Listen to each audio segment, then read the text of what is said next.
દ્વારકાધીશને જય માતાજી મિત્રો હવે વાત કરવાની છે કે આજે તારીખ થઈ છે 23 તારીખ અને ગુરુવાર અને બીજ તો તમામ ખેડૂત મિત્રોને બીજના સીતારામ અને નવા વર્ષના રામ રામ કહેતો મિત્રો એક દિવસ મોડું પણ નવા વર્ષના તમામ ખેડૂત મિત્રોને રામ રામ અને બીજના જય રામદેવજી મહારાજ।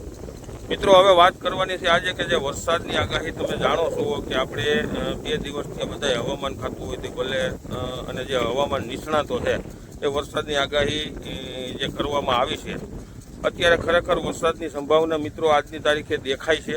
એટલે ખેડૂતોને પહેલી વાત તો એ છે કે તમામ ખેડૂતોએ જે 2 દિવસની અંદર જે ખેડૂતોને પોતાનો માલ હોય તો વ્યવસ્થિત રીતે હકેલી લેવો અથવા તો કોઈને મગફળી બાયણે પડી હોય કોઈના સારા પાલા છે ઢાંકી દેવા મિત્રો, કેમ કે માવઠું થવાની અત્યારે સંભાવના પૂરેપૂરી છે।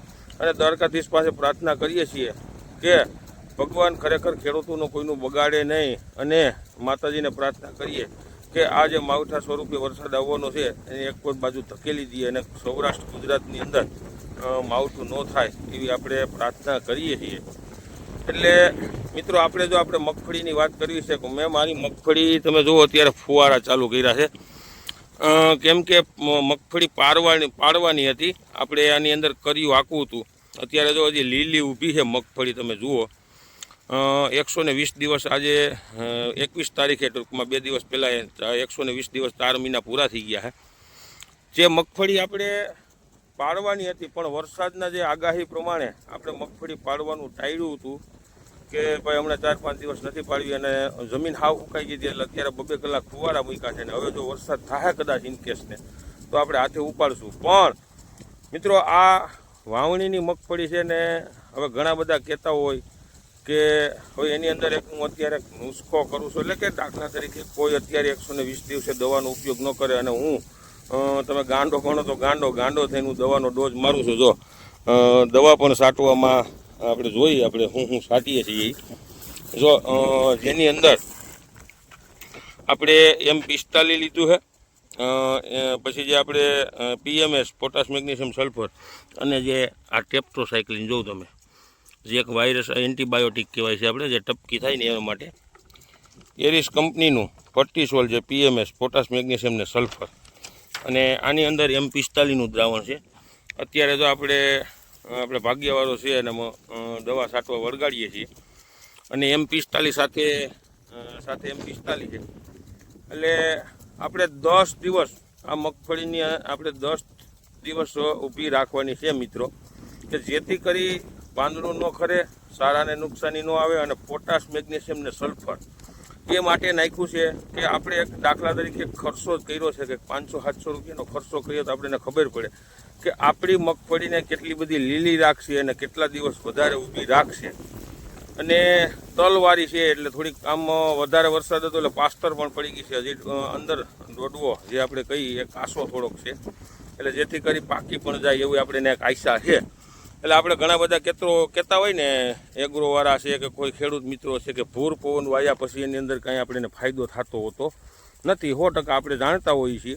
પણ આપણે એના માટેથી જ એક અભિપ્રાય લેવો છે કે ગોયરા 1000-1200-1500 રૂપિયાની દવા છે આપણે ગોયરી કરવી છે કે આપણે એની અંદર 10 દિવસ મગફળી ઊભી રાખવી છે તો આપણે જે અત્યારે ભૂર પવન છે અને વરસાદ કદાચ થવાની શક્યતા છે તો વરસાદ થાય અથવા તો ન થાય તો આપણે ફુવારા તો ચાલુ જ છે અત્યારે, તો આપણે કેટલો એની અંદર ફાયદો થાય કે શું થાય છે કે આપણે રૂપિયા નાખીએ અને આપણે વસૂલ છે કે નહીં, જેથી કરી આપણને ખબર પડે। ઘણા ખેડૂત મિત્રો જે પાછળ ટૂંકમાં 1 મહિનો મોડી જે પાછળ માંડવી વાવતા હોય છે મગફળી તો એ લોકોને પછી ભૂર પવન જ્યારે ટૂંકમાં આપણે વાવવાનું ચાલુ થઈ જાય એટલે આપણે એમ કહેતા હોય કે હવે એમાં કાંઈ થાય નહીં, એટલે એના માટેથી જ આપણે ટ્રાય કરી છે। ઘણા બધા આપણે ગાંડા પણ કહેતા છે પણ મગફળીને આપણે અત્યારે હજી લીલી છે જુઓ તમે, અને આ રેકોર્ડ છે આપણી મગફળીનો કે આપણી મગફળી 120 દિવસે હજી આ છતાં કેટલા દિવસ ત્યાં ભૂર પવન વાય છે છતાં હજી લીલી ઊભી છે અને આમાં કોઈ હાયસ અગાઉના ફૂગનાશકના ડોઝ પણ આપેલા નથી, પણ જે વ્યવસ્થિત સાપ પાવડરને હેક્ઝાકોનાઝોલને એ જ આપેલા।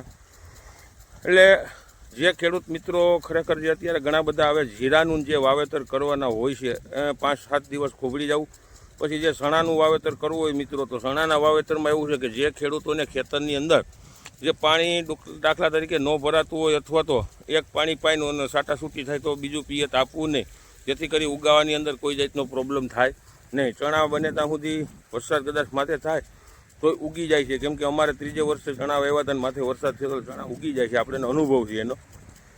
જીરાની અંદર ખાસ કરી પ્રોબ્લેમ થતો હોય છે, અને ઘઉંનું વાવેતર ન કરવું મિત્રો.